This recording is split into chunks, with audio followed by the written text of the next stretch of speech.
Welcome to Pleasurology Island, friends and neighbors. I'm Free Thought Steve, the lone pleasurologist.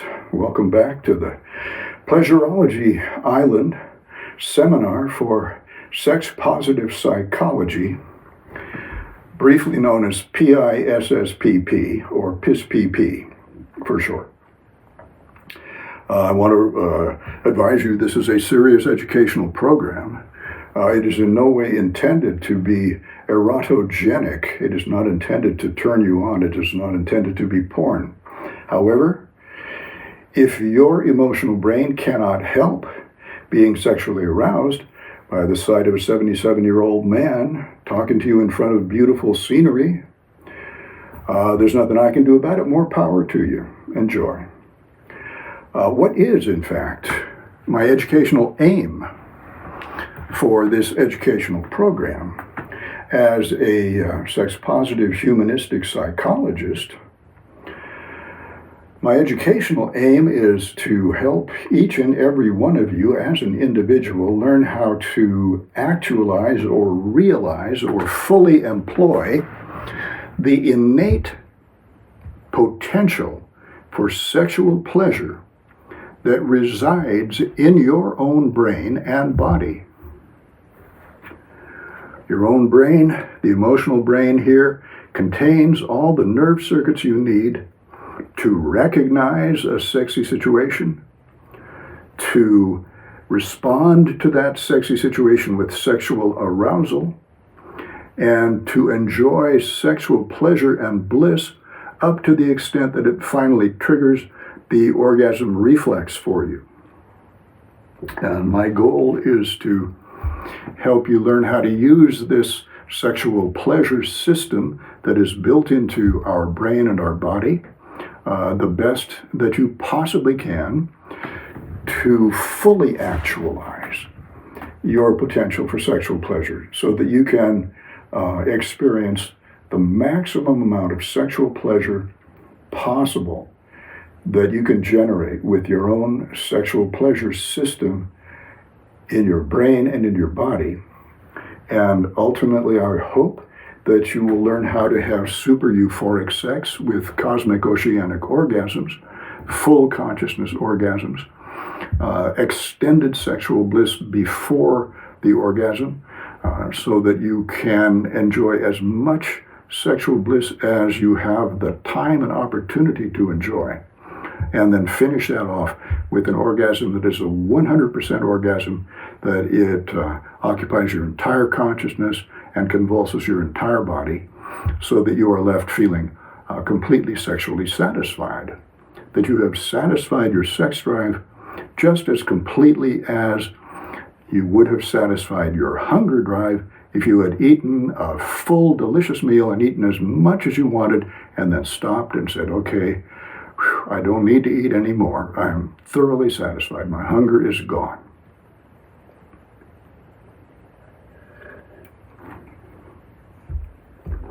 Now, I've been telling you about my own personal sexual development, and I think maybe it's time now. I've reached a point in my sexual development where it's time for me to sort of take a side step from my own personal experience and talk about sexual ethics, sexual approval and disapproval, and what criteria we use for approving or disapproving of sexual activity. Now, this is the field of sexual ethics. That is, we in sexual ethics, we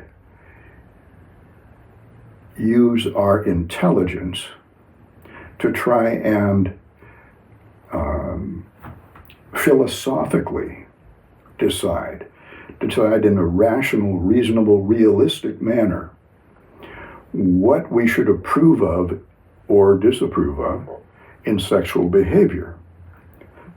And of course, that's just a portion of the whole field of ethics. What should we approve of or disapprove of in human behavior in general? And the reason that it's important, I think, for us to spend some time talking about sexual ethics is this. We grew up in a culture that made a specialty of making people feel ashamed of their sexuality. That was one of the basic goals of the traditional Christian culture in European and American societies. No matter what variety of Christianity your family tradition happened to be, if it was a Christian tradition, it was bound to be sex negative. It was bound to be trying to make you feel ashamed of your sexuality and to make you feel ashamed of having any kind of sexual thoughts or wishes or activity that did not occur within a monogamous marriage.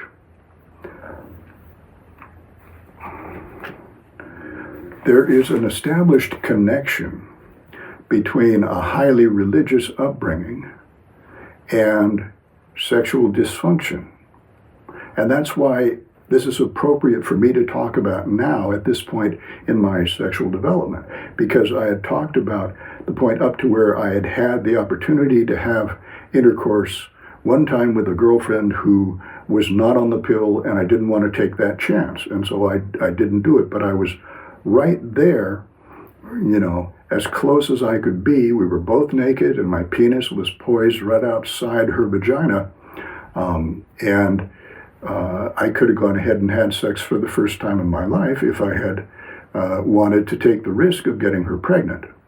But my freedom, to me, has always been so important that I didn't want to take that risk. I didn't want to completely take the chance of derailing her life. She was going on to graduate school, and I didn't know what I was going to do, but I didn't want to be hampered by having to marry a woman because I'd gotten her pregnant. I loved her, she loved me. That would have been a reasonable basis for getting married if we had been older and if I'd been ready to settle down. But I hadn't yet been able to use my independence and my freedom long enough to want to settle down. So I chose not to have sex with her, not to have intercourse with her. It was several years before I had another opportunity to have intercourse. And the previous occasion had been with a girlfriend who was a long-time girlfriend of mine. We'd been together 3 months, but very intensely. We'd been together, for a while. And so we'd done a lot of making out. We'd done a lot of dry humping. We'd gotten very intimate physically. And we'd done lots of things, but not quite have intercourse. And so I was quite relaxed in her presence making out with her. And that's why I was completely aroused when I could have had intercourse with her at that time, because we already had a long relationship. And it had built up gradually, and I was very relaxed in the situation, very turned on in the situation, and it took an effort of will to not just surrender to my emotional impulses and have sex with her. But the next time, a couple of years later, that I had the opportunity to have sex again, it was just the opposite of that. I had hardly known the girl at all, the young woman, and she had been my girlfriend for less than 24 hours. We had gotten together the previous evening,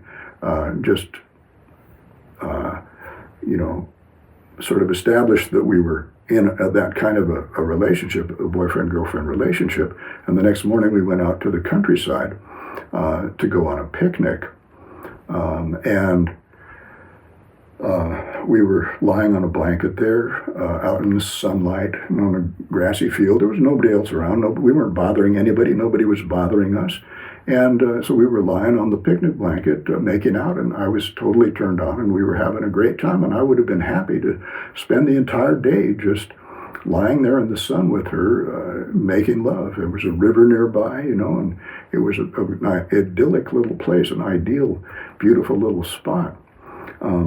But she said, let's go back to the hotel and make love. And the hotel was in a city, it was in London, and we were out in Windsor, which was about a half an hour's train ride outside of London. And so, I said yes, thinking that was fine, okay. But as we rode on the train to London,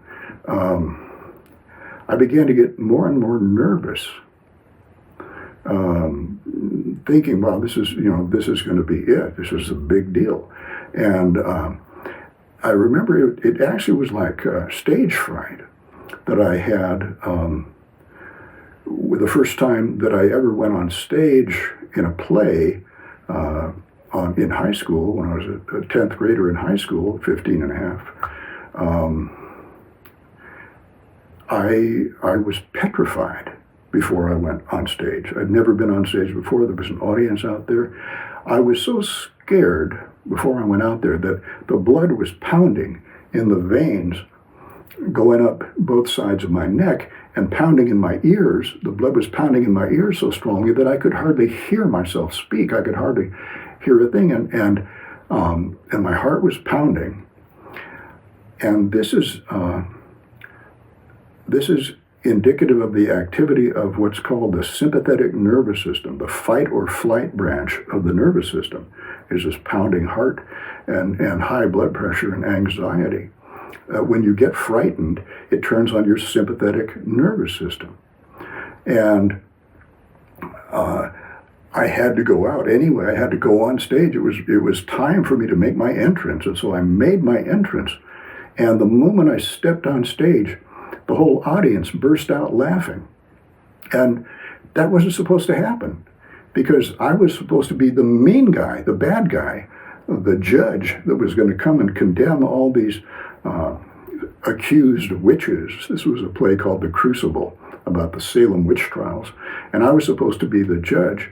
And I step out on stage and everybody starts laughing because I looked so funny, I guess. Just a 15 and a half year old kid made up to look like an old man with gray hair and a mean, demeanor. And nobody would take me seriously, as the bad guy that stepped on stage. But I just launched into my first speech, and I was so mean and so, stern that the audience all shut up. They shut up, and we went on with the play, and I convinced them that I was this stern judge who could hang these people if I wanted to, which I did. So I was able to overcome that stage fright. I was able to move on. But the difference between saying things, talking, and moving on stage is that talking and moving are voluntary actions that come from our voluntary brain. The top of the brain comes from, if this is the brain, up here's the top of the brain, and around here, this is the sort of the conscious part of the brain, where you have willpower here, and you can force yourself to talk and go on talking and moving and doing whatever you need to do. The other part of the brain, the emotional brain, that's a different part of the brain. This is the part of the brain that was turning on my sympathetic nervous system and making me so anxious that the blood was just, pouring up both sides of my neck, like I said, pounding in my ears. But it didn't matter. I could be scared, but my conscious will could make me say what I needed to say and do what I needed to do, perform all the actions I needed to perform, even though I was scared, because those were all voluntary things to do, voluntary muscle movement and voluntary speaking. But sex is different. Sex requires sexual arousal. Arousal of the sexual arousal circuits inside the emotional brain there. The same part of the emotional brain, the same part of the brain that turns on our sympathetic nervous system.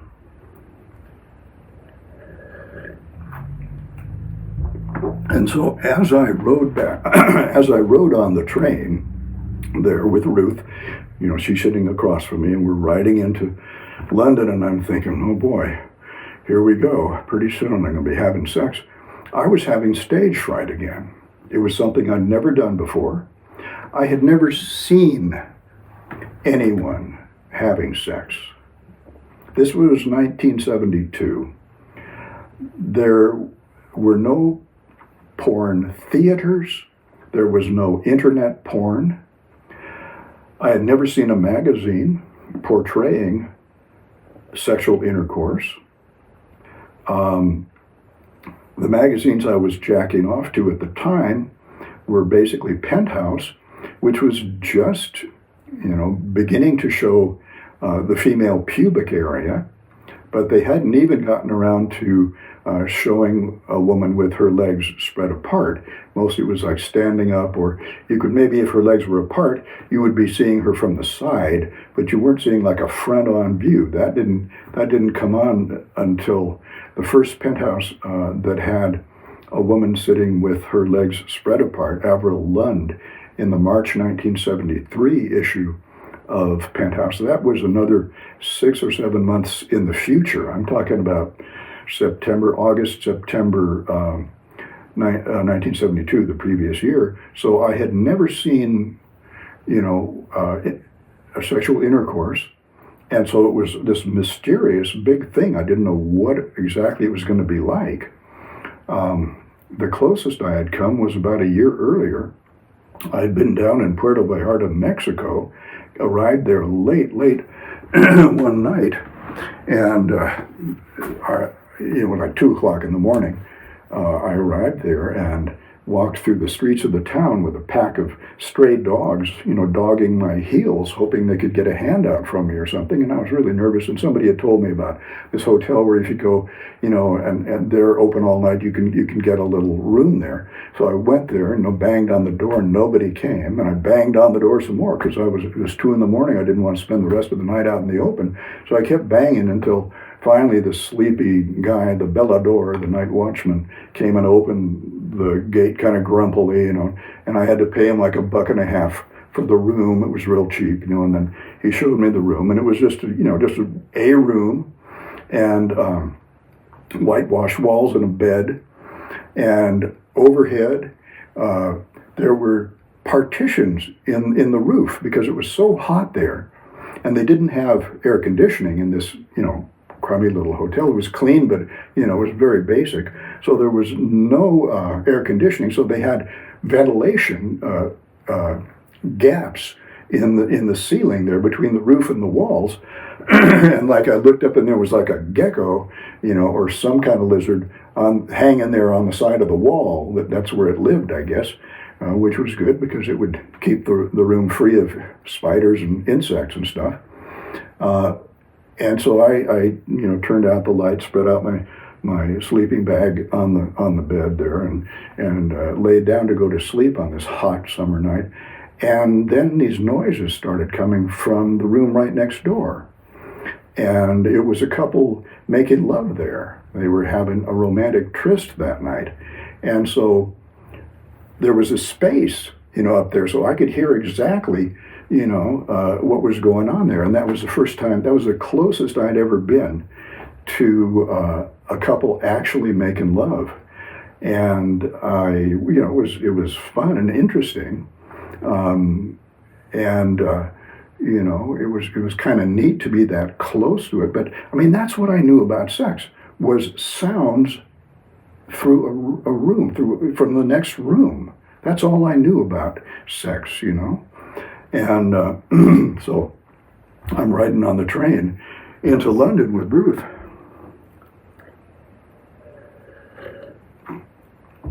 And she was actually a little bit younger than I. I think she was 20 and I was probably 22 by that time.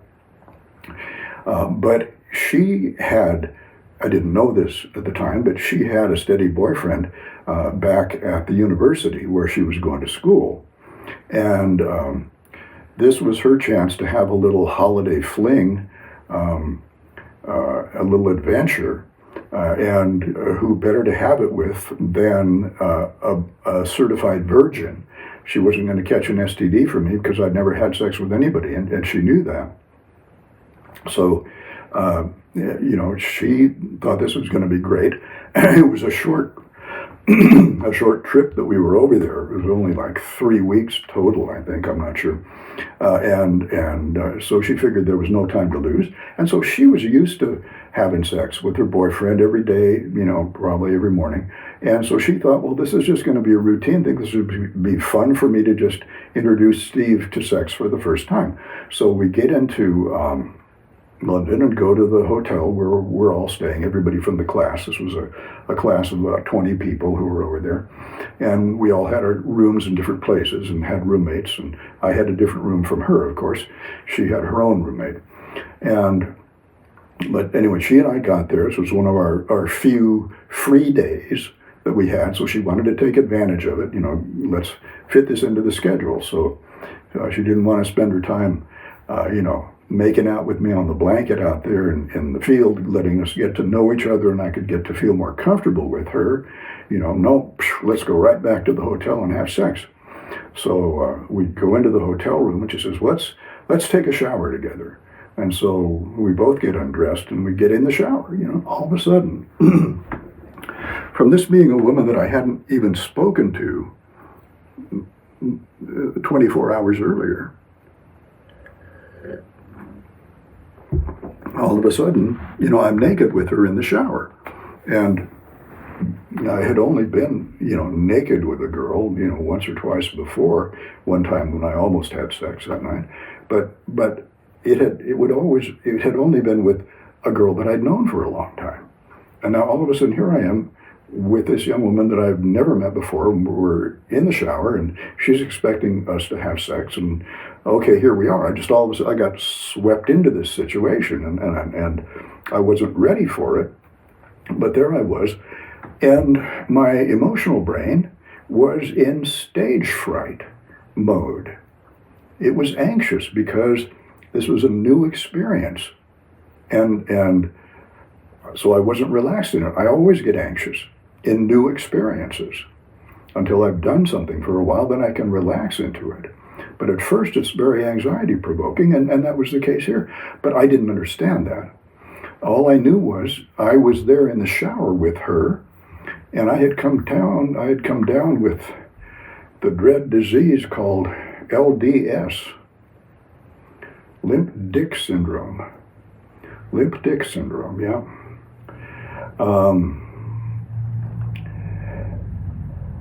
And I didn't know why I wasn't turned on. And Ruth didn't know why I wasn't turned on. And she was kind of fondling my limp dick in the shower and giving me this questioning look, why isn't it hard? And I'm shrugging my shoulders and saying, well, I don't know. This has never happened to me before. I had always had erections when I was making out and petting, and dry humping with my girlfriends before. So this was a totally new thing for me. And I didn't realize something that I did not find out until 8 years later when I was taking my anatomy and physiology class. And it turns out that the emotional brain, in order to produce sexual arousal, activates certain nerves that run down to the penis to open up the blood vessels and allow blood to flow into the penis. And that's what gives us the erection. And those nerves that go from the brain, the emotional brain, down to the penis, run in the parasympathetic branch of the autonomic nervous system. Now, of course, that's just, gobbledygook to you at the moment. The autonomic nervous system, autonomic means it operates independently, autonomously from our voluntary will. We cannot voluntarily tell the autonomic nervous system, get my penis hard. The autonomic nervous system takes its orders not from the voluntary part of our brain, not from this part of the brain up here where we can make our decisions voluntarily. No, the autonomic nervous system takes its orders from the emotional brain here, and then they go down the spine like that. And the emotional brain controls this thing called the autonomic nervous system. And the autonomic nervous system goes to all of the internal organs in the body. Some of the nerves run to the heart, to the lungs, to the intestines, to the hormone system, the adrenal glands, and so forth. And there are two branches to this autonomous nervous system that's controlled by the emotional brain. The two branches of it are the sympathetic, which is the fight or flight. Sympathetic means syn means together, and pathos means high emotion. So sympathetic nervous system is the nervous system when we're really aroused. We're emotionally aroused, but in either an angry way or a frightened way, or maybe sometimes a sad way. But it's powerful emotional arousal for basically emergency situations. The other branch of the autonomic nervous system that takes its orders from the emotional brain, the parasympathetic branch. That just means it's alongside the sympathetic branch. Over here's the sympathetic fight or flight branch. Over here's the parasympathetic branch. It's the relaxation branch of the nervous system. And that's the branch that contains the nerves that go down to the penis or the vagina and open up the blood vessels, allowing blood to flow into the sex organs, producing the condition of sexual arousal, producing lubrication and clitoral erection in a woman, and an enlargement of the vagina so that it's easy to have sex because the vagina is opened up and the labia are lubricated with lubrication from the inside of the vagina. All of that is from the parasympathetic branch of the autonomic nervous system opening up those blood vessels. And in the penis, they open up the blood that flows into the penis, fills up all these little tiny water balloons inside the three columns of the penis, producing a strong erection inside. These sheaths of tough fibrous material inside there are all these water balloons, and when the water balloons fill up, it causes these three columns inside the penis to become straight and long. And that process of sexual arousal comes from the parasympathetic branch of the autonomic nervous system. And when the sympathetic branch, the fight or flight branch of the autonomic nervous system is activated, it blocks the activity of the parasympathetic branch, the relaxation branch, the sexual arousal branch. So anxiety blocks sexual arousal. And that's why it is so important to be relaxed with your sexual partner in order to become aroused. And sometimes that takes time getting to know your partner, particularly if you're someone like me who's never had sex before, and sex is going to be a big step here. And here is a woman who's really a stranger to me, emotionally, just basically a stranger to me. And my emotional brain is just anxious, not relaxed at all. And we haven't gradually built up to sexual intercourse by gradually becoming more and more intimate. We could have done it over a period of a couple of days or something like that. That would have probably been plenty. But unfortunately, Ruth decided, let's just do this. It's going to be easy, like it is with my boyfriend. I get in the shower every morning with my boyfriend, and then we have sex, and that's how we get turned on and we have sex. And so she thought she would just apply the same strategy to me. even though I was an entirely different person from her boyfriend. And I'm sure that when she and her boyfriend first were going out, they didn't immediately jump in the shower. They didn't immediately take off their clothes, jump in the shower, and have sex on their first date, like we were trying to do. I'm sure that they took their time to become a little bit more physically intimate and a little more sexually intimate over time, so that sexual intercourse, when it came, was a natural extension of the emotional and physical intimacy that had already been built up between them as a couple. And she'd forgotten about that part of it. She thought, well, I can just bring Steve into the shower and we're naked, he'll get turned on and we'll have sex.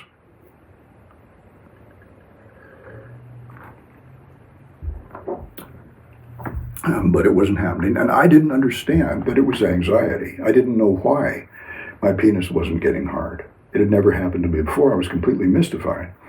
And she said, well, that's all right. Listen, don't worry about it. We'll take care of this, Let's just dry off and go lie down on the bed, and then we'll take it from there.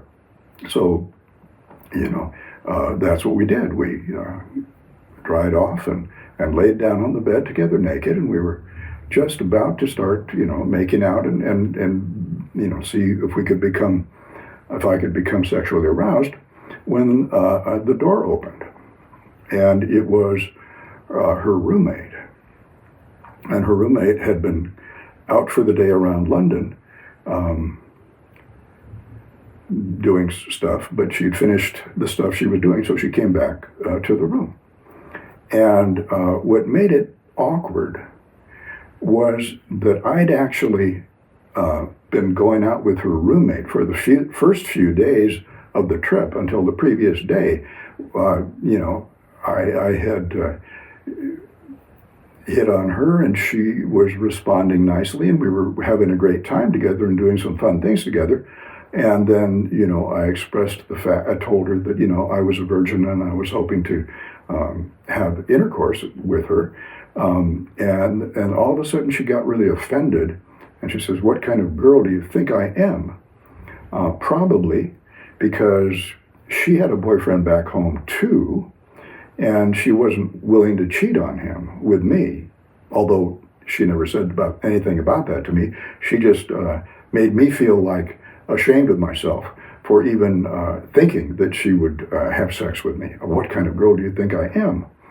And so that just turned me off to her completely. I realized, well, I wasn't going to, have the experience that I wanted to have with her, and plus which her whole idea of being insulted that I even wanted to make love to her or expected that she might make love to me. I thought that was very sex negative, so I didn't want to have anything further to do with her. And that's when that evening, the three of us happened to be out together, Ruth and this girl that I had been going with, and I hadn't actually broken up with her or anything, but, I was just very sort of pissed off and depressed. And so all of a sudden we're sitting eating dinner, the three of us, the two girls are across there and I'm on this side, and I feel Ruth's foot, her bare foot, on my foot. And I thought I was imagining things at first, but no, she had her foot on mine, her bare foot on mine, and was, sort of massaging my foot with the sole of her foot, just caressing it gently to let me know what was going on. So I picked up on that signal, and that's how I then got together with her that night, and this is now the following day. And then her roommate walks in and finds the two of us together naked on the bed. And so her roommate is not going to sort of bow out of the scene gracefully and allow us to continue doing what we're doing. And so it just totally broke up the situation. And so I didn't have a chance to get over my anxiety. And then a few days later, We tried one more, we tried again, and by that time I was so worried that I wasn't going to get it up, that my worry, once again, was sending out anxiety from my emotional brain through those nerve circuits that were activating the wrong branch of my autonomic nervous system, activating the sympathetic branch, the fight or flight branch. But I was trying really hard, and that's another thing that will interfere with sexual arousal, is trying really hard to get sexually aroused. The harder you try, the less it happens, because you're trying with this part of your brain, the voluntary part of your brain, instead of with your emotional brain, letting your emotional brain do it. See, the emotional brain has a mind of its own. It has a consciousness of its own. It's quite separate from the consciousness that we're aware of. There's a separate consciousness in our brain, which is the emotional brain consciousness going down there. And it knows what's going on all the time, and it's making its own decisions about the situation that we're in, whether this is a situation that is a sexy situation or an anxiety-provoking situation. And for me, at that point, my emotional brain was still finding it an anxiety-provoking situation because I wasn't sure that I could perform. And the fear that I would be unable to perform and the effort to force myself, to force my dick to get hard, was interfering, was completely blocking it. And the feeling that I was under time pressure, that I had to make this happen now, because we weren't having that many opportunities. We didn't have that much free time where we could be alone together in a room. This time we were in my room instead of hers, so that if any roommate walked in, it would be mine instead of hers. But it was still a situation of pressure. And if it had been like going on stage and that first time and overcoming my stage fright by just being determined to go ahead and say my lines and make the gestures and play the part, sheer willpower allowed me to overcome my anxiety and do the performance anyway. But that was because it was a voluntary performance. But sexuality is an emotional performance. It's not a voluntary performance. It's our emotional brain has to decide for itself whether it's going to get turned on or not. And unfortunately, I had no concept of that at the time that this was happening. I didn't know how the brain worked at all. I knew nothing about how erection even was produced, And I was thinking, what's the matter with me, What's wrong with me? Am I secretly a homosexual and I don't know it? Because they used to talk about latent homosexuality, and that sounded like something that you could have but not be aware of it, And I didn't realize that you actually, if you're in touch with your own sexuality at all, you know very well whether you're straight or gay, because who is it that's turning you on? Are you being turned on by someone of your own sex or someone of the opposite sex? And I had been turned on always exclusively by women and girls. And so, I had never had a homosexual fantasy in my life, but the fact that my dick wasn't working made me worry. Maybe I was a homosexual and just didn't know it. That's how crazy you can get when you don't have sexual information, when you don't have sexual education, and you don't know what's actually going on.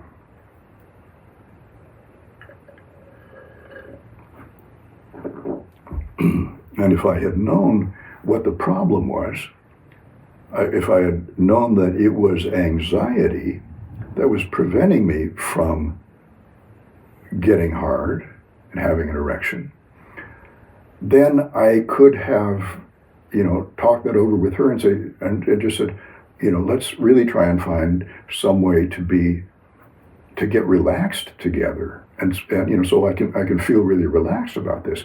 But I didn't know that was the problem, so I didn't know how to address the problem. So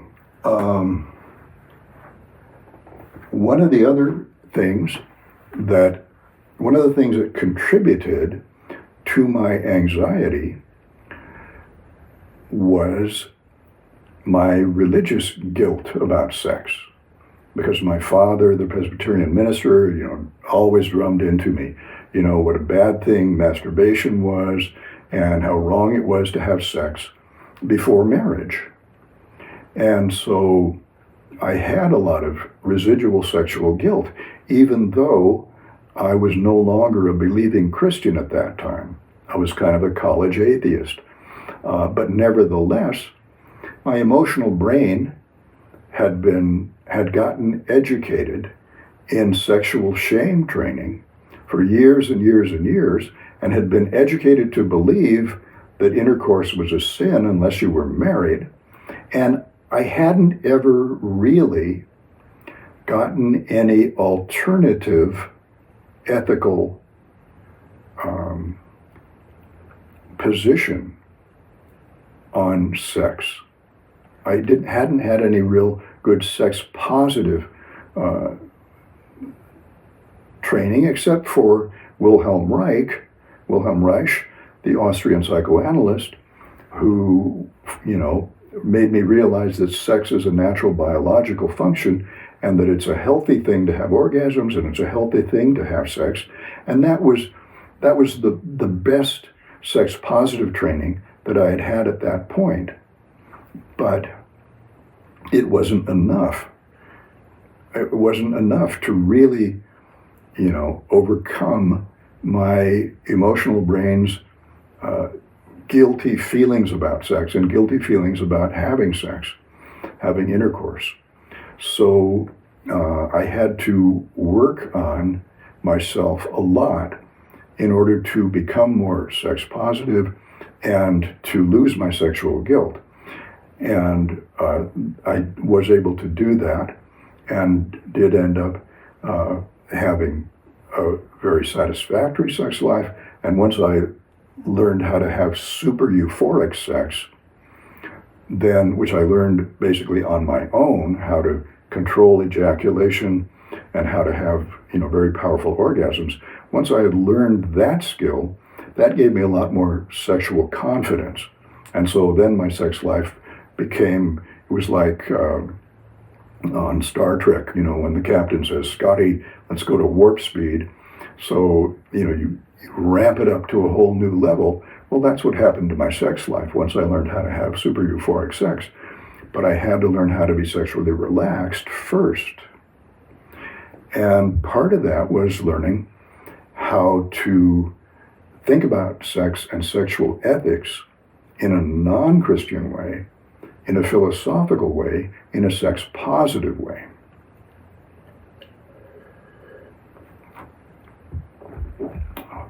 So I went online and I found some very interesting stuff here about religion and sexual dysfunction. It's pretty old. This is from 1992. And it's actually totally neglected. There's so little information out there on the effect of religion on sexuality.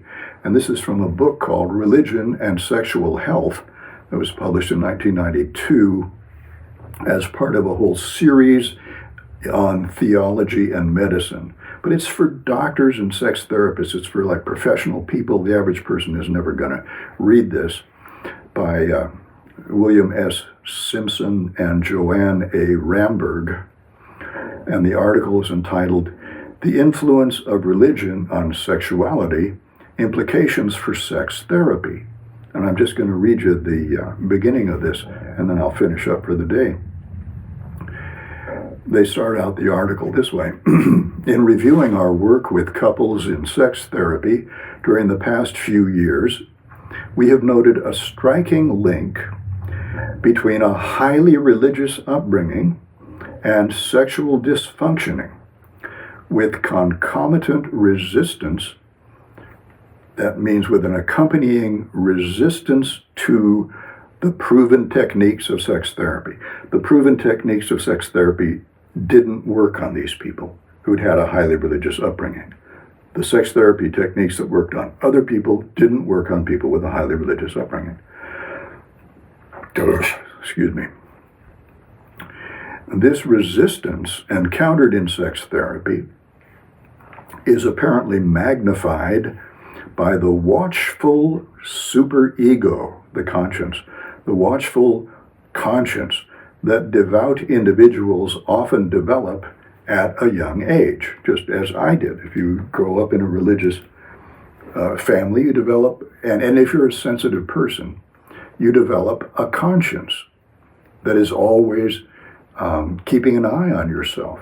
We're always scrutinizing ourselves. Every behavior that we do, we're asking, is this good enough? Is this perfect enough? Would Jesus like this? Would God like this? And we're always judging ourselves.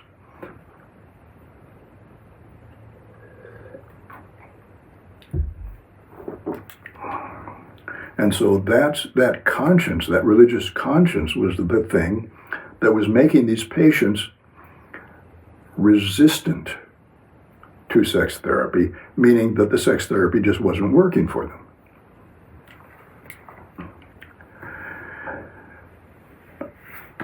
So the authors say, sex therapists should initially, at the beginning of therapy, address the interface between religious beliefs and attitudes about sexuality. How do our religious beliefs affect our attitudes about sexuality?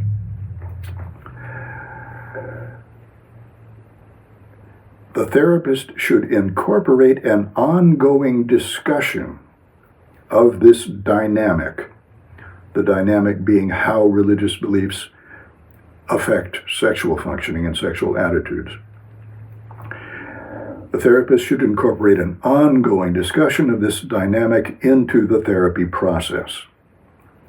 A computerized search of the sex therapy literature, and this was, of course, back in 1992, revealed a lack of focus on this critical influence on sexual development. In other words, sex therapists didn't want to deal with it, really. They didn't want to deal with religion because people are still scared, or were still scared at that time, to openly come out and oppose religion and tell their patients, you should just give up this delusional worldview. You should give up this delusional worldview. Quit thinking that an imaginary spirit being is observing everything that you do. Forget it. We don't know if there's a God out there or not. And if we did, the God might just as well approve of our having sexual pleasure in any way possible, rather than disapprove of it. We have no idea. There's no way we can even know about what God would or wouldn't do. So why should we waste our time worrying about what God, an imaginary spirit being, will think about our activity? What we should do is think about whether we ourselves are enjoying this activity. Is it making us happy?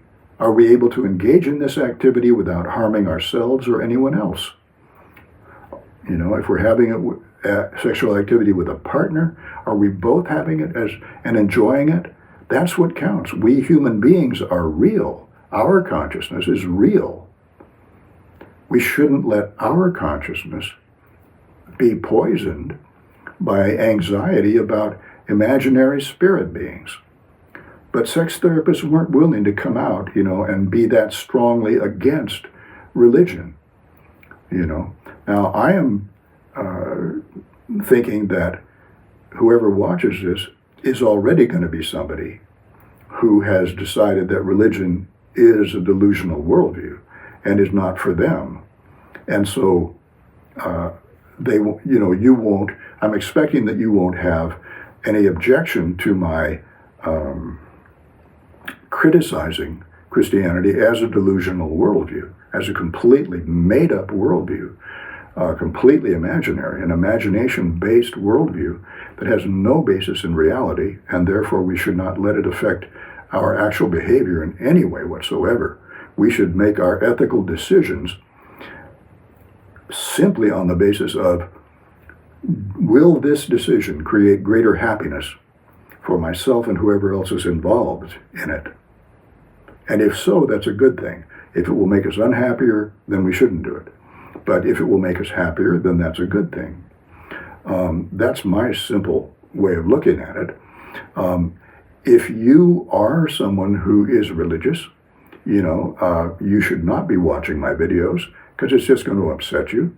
And I don't have any desire to upset you. If you are emotionally addicted to your delusional worldview to the point where you cannot feel safe without imagining that you have an imaginary magical protector, then you should not watch this video, because my videos, because they're just going to make you anxious. You're not going to give up your addiction to your delusional worldview. You're going to hold on to it, tooth and nail, because it's the only thing that keeps you safe. I'm saying that there's another way of being safe, which is to be realistic and to say, okay, there are no imaginary spirit beings going to punish me for anything that I do. The only consequences of my actions are the real consequences that are going to happen to myself and the other real human beings that I'm interacting with. This life is the real life, and we should deal with it realistically. And that's good. And if we do deal with it intelligently and realistically, then we can learn to be relaxed and deal with our life in a way that will make us happy and make the people that we interact with happy. And we don't have to worry about what some imaginary spirit being would think or wouldn't think. Our experience in treating persons whose religious background is traditionally conservative shows that they tend to lack basic knowledge of sexuality in general. They are also fairly inexperienced sexually, even in regard to self-exploration. In other words, a lot of religious people, are too sexually inhibited, have been too sexually inhibited to even masturbate and learn how to activate their sexual arousal circuits and their orgasm reflex with solo sex.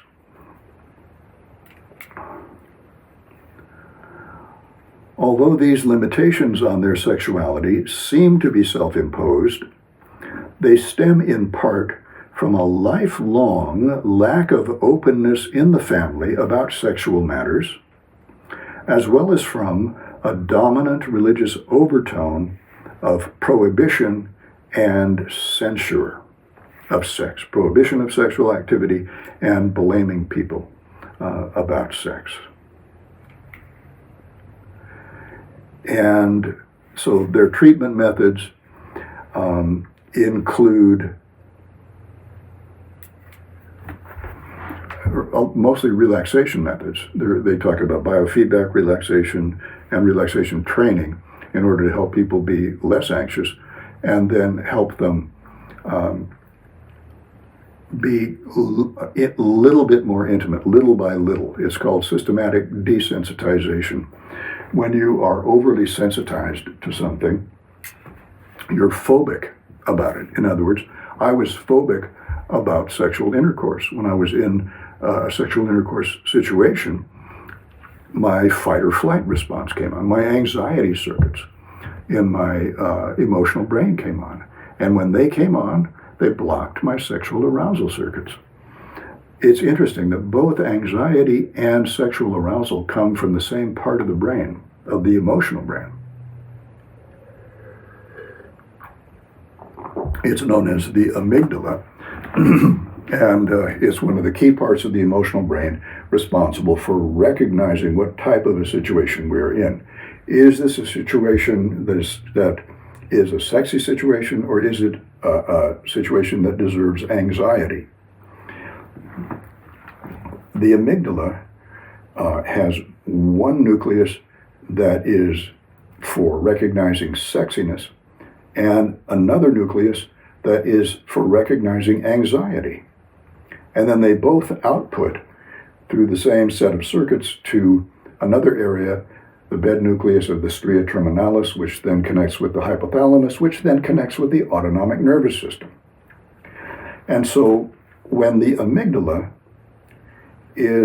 when it's the anxiety center of the amygdala that has taken over those circuits and is already sending anxiety energy out those circuits to the hypothalamus and the autonomic nervous system, you're going to end up with the sympathetic nervous system activated anxiety and an absence of sexual arousal.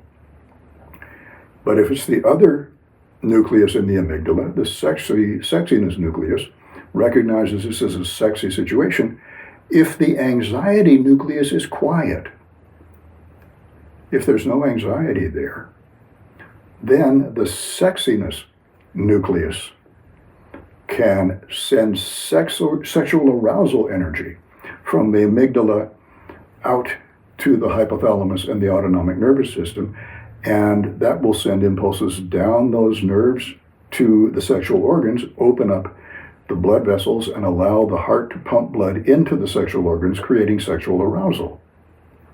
So learning about this, I think, is a very important part of sex therapy. And if we're learning to fulfill our potential for sexual pleasure, to actualize our potential for sexual pleasure as fully as possible, relaxation is a foundational skill to learn. We need to learn first how to get our emotional brain relaxed, how to relax our body, how to be in touch with our body, how to feel emotionally safe and calm in a situation. And part of that is feeling innocent rather than guilty. Feeling innocent and yet being sexual at the same time. Feeling sexual innocence. Being sexually aroused and feeling like I'm not hurting anyone by being sexually aroused. I'm giving myself pleasure. And if I happen to be with a partner, I'm giving my partner pleasure. And all the sexual pleasure that I create in my consciousness is innocent pleasure. It's ethically good. The only ethically good things in life are states of consciousness. The only ethically bad things are states of consciousness. An enjoyable state of consciousness is an ethically good thing. It's a morally good thing to do.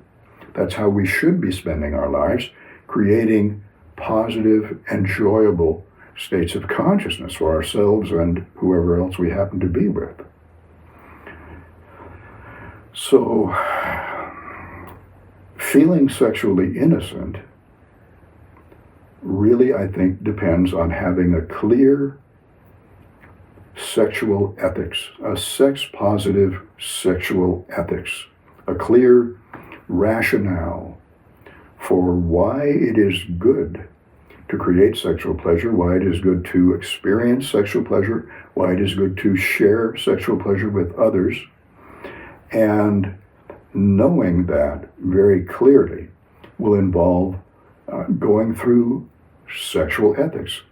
So next time I'll be talking a little bit about the ethical approach to sexual happiness and sexual pleasure, the philosophical ethics, not religious morality, which is something quite different, and I'll talk about the distinction between the two. Okay, so that's for next time. Thanks for listening. Talk to you again soon.